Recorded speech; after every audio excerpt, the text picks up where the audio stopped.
जल्द शादी का वजीफ़ा।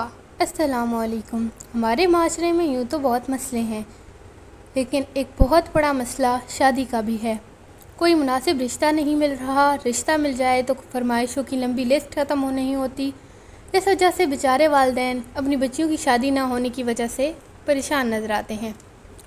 आज का वजीफ़ा उनकी परेशानी ख़त्म करने के लिए है। इंशाअल्लाह ये वजीफ़ा करने से आपकी परेशानी में ज़रूर कमी आएगी। वजीफ़ा: बाद नमाज इशा 150 मरतबा या लतीफ़ो लड़की के वालिदैन में से कोई भी पढ़े, इंशाअल्लाह बर आ जाएगा। अव्वल व आखिर दुरूद शरीफ पढ़े, जब तक शादी ना हो पढ़ते रहें।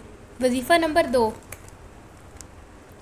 ये वजीफ़ा भी बहुत मुजरब है, किसी भी किस्म की रुकावट हो दूर हो जाएगी। हामीम ला युनसिरून, हामीम ला युनसिरून, इसको लातदाद मरतबा पढ़ें जब तक मकसद पूरा ना हो जाए। इंशाअल्लाह इस वजीफ़े के कुछ अरसे बाद ही आप देखेंगे कि आपकी रुकावटें दूर होना शुरू हो गई हैं।